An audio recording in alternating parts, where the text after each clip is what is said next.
सभी को मेरा नमस्कार। मेरे चैनल में आपका बहुत बहुत स्वागत एवं अभिनंदन है। मैं आपको संस्कृत व्याकरण पढ़ाऊँगी जो कि स्पेशल यूपी टीजीटी के लिए है। डॉक्टर बाबूराम सक्सेना की संस्कृत व्याकरण प्रवेशिका।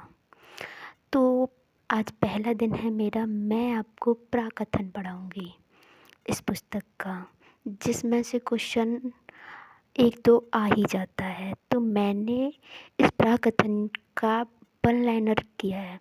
प्रत्येक बनने वाला क्वेश्चन मैंने इसमें लिखा है। तो मैं आशा करती हूँ कि आपके ये फ़ायदे की रहेगी और आपको समझ में आएगा। कौन सी भाषा के व्याकरण शास्त्र का अध्ययन सूक्ष्म एवं विस्तृत हुआ है?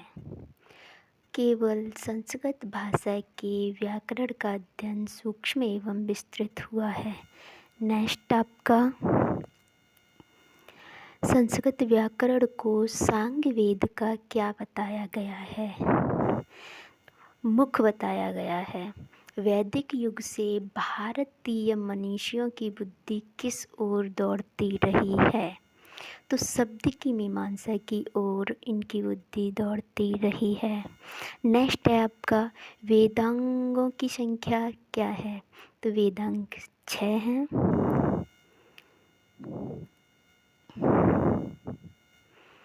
वेदांग आपके 6 हैं। सबसे पहला छंद। छंद आप वेदांग आपका, छंद को वेद का पाद कहा है। क्या कहा है? पाद। दूसरा है आपका कल्प। कल्प को वेद का हस्त कहा है। नेक्स्ट है आपका ज्योतिष। ज्योतिष को चक्षु कहा है। नेक्स्ट है निरुक्त। निरुक्त को स्रोत कहा है। नेक्स्ट आपका शिक्षा। शिक्षा को ग्रहण कहा है। और व्याकरण, व्याकरण को मुख बताया गया है। तो अब समस्या यहाँ ये आती है कि ये हमको याद नहीं रहता।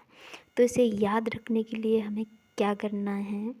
हम इसे ऐसे याद रख सकते हैं कि सबसे पहला जो छंद वेदांग है आपका, यहाँ दा जो है यहाँ पर केवल इसी वाले छंद में, इन सब में से केवल इसी छंद में दा है। और इधर भी यहाँ पर दा केवल इसी में है। तो आप ऐसे याद रख सकते हैं इसे कि छंद और पाद, छंद पाद, छंद पाद। छंद को क्या कहा है? पाद। नेक्स्ट आपका, जब कल्प पे आप आओगे तो कल्प मतलब हाथ। आप जब भी कोई कल्प करोगे, कोई कार्य करोगे या किसी वस्त्र में कल्प लगाओगे तो आप किसका प्रयोग करोगे? हाथ का ना। तो हस्त। नेक्स्ट है आपका ज्योतिष। ज्योति किस में होती है? चक्षु में ज्योति होती है। निरुक्त। निरुक्त आप ऐसे याद कर सकते हो कि निरुक्त का जो अंतिम वर्ण है वो संयुक्त वर्ण है, दो व्यंजनों से मिलकर बना हुआ है। और इधर श्रुत में भी जो अंतिम है वो संयुक्त वर्ण है, दो से मिलकर बना हुआ है। त्र किससे बनता है? ता और रा से। और इधर ये का और ता है। तो ऐसे आप इसे याद रख सकते हो। नेक्स्ट आपका शिक्षा। शिक्षा क्या है? ग्रहण। शिक्षा को ग्रहण कर लो। हाँ, ये शिक्षा को ग्रहण कर लो, सूंघ लो शिक्षा को। जहाँ भी शिक्षा मिले ना आपको, वहीं सूंघ लो शिक्षा को, सूंघ के आ जाओ, वरना आपका जीवन निरर्थक हो जाएगा। व्याकरण। व्याकरण की परिभाषा क्या होती है? आप सब जानते हो। व्याकरण किसे कहते हैं? व्याकरण हमें क्या कराता है? व्याकरण का व्याकरण मतलब है क्या?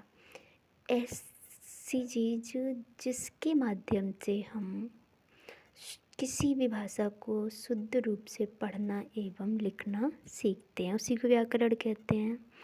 तो जब हम पढ़ना और लिखना सीखेंगे तभी तो हमारे मुंह से वो निकलेगा भाषा। तो व्याकरण मुख, ठीक है, व्याकरण आएगा तभी हमारा मुख खुलेगा और तभी हम कुछ बोलना सीखेंगे। अब इसके कुछ रचयिता हमने याद कर लेते हैं। छंद। छंद के हैं आपके पिंगल। छंद के आपके पिंगल, ज्योतिष के लगद, निरुक्त के यास्क जो वेरी वेरी वेरी इम्पोर्टेंट है, शिक्षा पाणिनि, व्याकरण पाणिनि। आगे चलते हैं। कौन से वेदांग में उच्चारण पर विचार किया जाता है? वेदांगों की संख्या क्या है? 6, जिसमें एक वेदांग शिक्षा भी है। शिक्षा वेदांग में उच्चारण के बारे में बात की जाती है, इसमें उच्चारण पर विचार किया जाता है। प्रतिपादन के लिए किसकी रचना की जाती है? तो प्रतिपादन के लिए प्रातशाख्य की रचना की जाती है। यास्क मुनि द्वारा लिखित ग्रंथ कौन सा है? तो यास्क मुनि द्वारा लिखित ग्रंथ आपका निरुक्त है। नेक्स्ट चलेंगे, शब्दों का चतुर्विध विभाजन किसने किया है? तो शब्दों का चतुर्विध विभाजन भी यास्क मुनि द्वारा किया गया है, जो कि इस प्रकार है: नाम, आख्यात, उपसर्ग और निपात। तो इनके बारे में हम डिटेल से जान लेते हैं कि नाम किसे कहते हैं। नाम कहते किसे हैं? सत्व प्रधानानि नामानि। क्या? सत्व प्रधानानि नामानि। नाम में सत्व की प्रधानता होती है, जैसे रामः, श्यामः, राधा, गीता, मित्रम इत्यादि। यह तीनों लिंगों में होते हैं। अब इसकी प्रधानता कैसे हुई? आप कल्पना कीजिए कि आपकी कक्षा में राम नाम का एक छात्र बैठा है, तो आपने कहा राम इधर आओ, तो राम, उसके नाम में उसकी सत्ता है, वो तुरंत उठ के आएगा और आपके पास आके खड़ा हो जाएगा। और श्याम वहीं बैठा रहेगा, श्याम को इससे कोई मतलब नहीं है। जब आप श्याम को बुलाओगे कि श्याम पुस्तक को पढ़ो, तो श्याम आकर के पुस्तक पढ़ेगा और राम खड़ा रहेगा। तो सत्ता किसकी है? नाम की। सत्व प्रधानानि नामानि। नेक्स्ट आपका आख्यात। आख्यात किसे कहते हैं? भाव प्रधानम आख्यातम।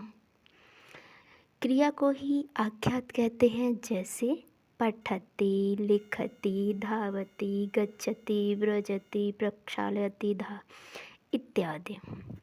उपसर्ग किसे कहते हैं? न निर्वधा उपसर्ग। धातु के आगे लगते हैं यह और उसका अर्थ बदल देते हैं। इनकी संख्या 22 होती है, जैसे प्र, परा, अप, सम, अनु, अव, निसन और इस तरीके से आपके 22 होते हैं ये। और इनका अपना कोई अर्थ नहीं होता, जब ये धातु से आके लगते हैं तब उसका अर्थ बदल के नया अर्थ बना देते हैं। आगे है आपका निपात। निपात किसे कहते हैं? उच्चावचेषु अर्थेषु निपतन्ति इति निपातः। उच्चावचेषु अर्थेषु निपतन्ति इति निपातः।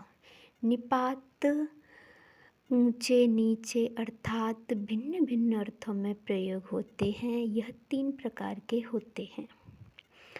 कभी तो किसी निपात का ऊंचे में अर्थ आएगा, कभी नीचे में आएगा, कभी कुछ अर्थ आएगा, कभी कुछ अर्थ आएगा। हमेशा निपात का एक ही अर्थ नहीं होता है, वो बदलता रहता है। निपातों की संख्या आपको 3 बताई है, जिसमें पहला निपात है आपका उपमार्थक निपात।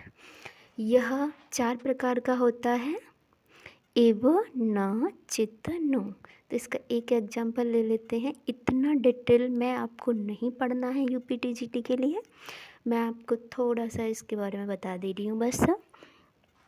अग्निरेव इंद्रः। अग्नि की तरह इंद्र हैं, ये उपमा की जाती है इसमें। आगे है आपका कर्मोपसंहारार्थक निपात। कर्मोपसंहारार्थक निपात, इसका प्रयोग समुच्चय में किया जाता है, यानी कि समूह में किया जाता है।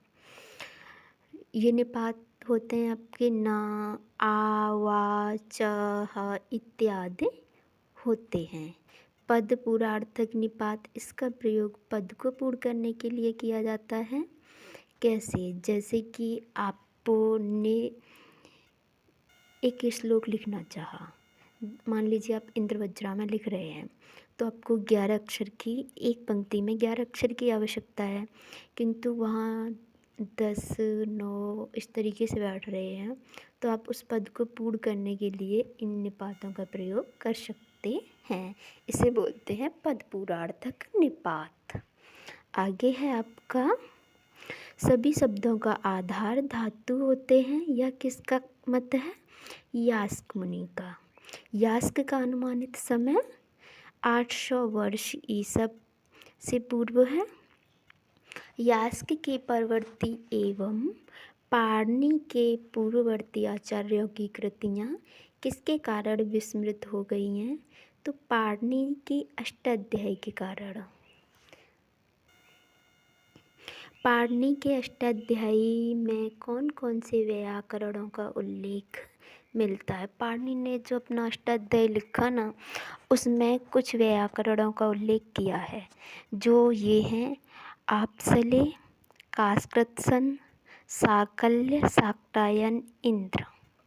इसके बाद तैत्तिरीय संहिता के अनुसार कौन सा व्याकरण सर्वप्रथम व्याकरण है?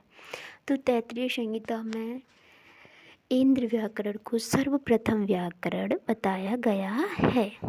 आगे है आपका, तोल्काप्पियम व्याकरण किस भाषा का व्याकरण है?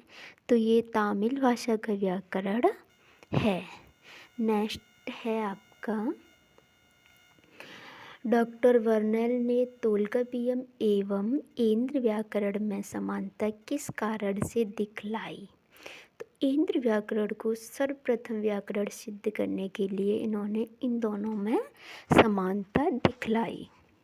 नेक्स्ट है आपका, इंद्र व्याकरण को सर्वप्रथम व्याकरण किसने घोषित किया? तो डॉक्टर वर्नेल ने इसे सर्वप्रथम व्याकरण घोषित किया।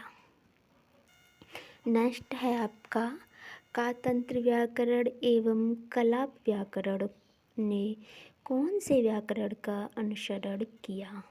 तो जो सर्वप्रथम व्याकरण है इंद्र व्याकरण, इसी का अनुसरण इन दोनों व्याकरणों ने किया। कौन कौन से ने? कातंत्र व्याकरण और कलाप व्याकरण।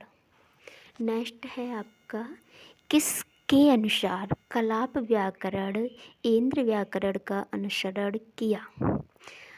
किसके अनुसार किया गया? कलाप व्याकरण ने इंद्र व्याकरण का अनुसरण किया है, किसके अनुसार किया है? एक चीनी यात्री हुए हैं वेंगसांग और एक तिब्बती इतिहासकार हैं तारानाथ। इन दोनों के अनुसार ही कलाप व्याकरण ने इंद्र व्याकरण का अनुसरण किया है। नेक्स्ट है आपका, बररुचि एवं व्याड़ी किस व्याकरण संप्रदाय के थे? ये दोनों इंद्र व्याकरण के संप्रदाय के थे। इंद्र व्याकरण की क्या विशेषता है? इंद्र व्याकरण की विशेषता यह है कि ये पाणिनि की तरह, जो पाणिनि द्वारा लिखित अष्टाध्यायी है उसकी तरह जटिल एवं प्रौढ़ नहीं था। नेक्स्ट है आपका, इंद्र व्याकरण के बाद एवं अष्टाध्यायी व्याकरण के पहले लगभग कितने संस्कृत के संप्रदाय रहे होंगे? तो ऐसा अनुमान लगाया जाता है कि 2 रहे होंगे। ये आपका कौन कह रहे हैं? डॉक्टर बाबूराम सक्सेना कह रहे हैं संस्कृत व्याकरण प्रवेशिका में। नेक्स्ट है आपका, वासुदेव शरण अग्रवाल के अनुसार पाणिनि का जन्म कब हुआ, क्या समय है? तो 500 ईस्वी पूर्व और 400 ईस्वी पूर्व के बीच हुआ होगा, ऐसा मानना है वासुदेव शरण अग्रवाल का। किंतु मैक्स मुलर एक मनोवैज्ञानिक हैं, मैक्स मुलर का मानना है कि 350 वर्ष ईस्वी पूर्व हुआ होगा। पाणिनि का निवास स्थान अटक जिले के सलातुर ग्राम में माना जाता है। इनकी माता का नाम दाक्षी तथा पतंजलि के महाभाष्य के अनुसार इनकी माता का नाम क्या था? दाक्षी था। किसके अनुसार ये माना जा रहा है? पतंजलि के महाभाष्य के अनुसार।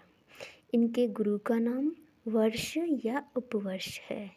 कथा सरित सागर चतुर्थ तरंग की कथा के अनुसार ये माना जा रहा है।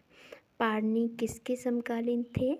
तो उपवर्ष कात्यायन व्याणी इंद्रदत्त के समकालीन थे। किसके अनुसार? कथा सरित सागर के अनुसार। पाणिनि की मृत्यु पंचतंत्र के एक श्लोक के अनुसार व्याघ्र के हाथों हुई थी। पाणिनि के निधन की तिथि क्या थी? त्रयोदशी। इस तिथि को व्याकरण आज भी व्याकरण न पढ़ते न पढ़ाते हैं।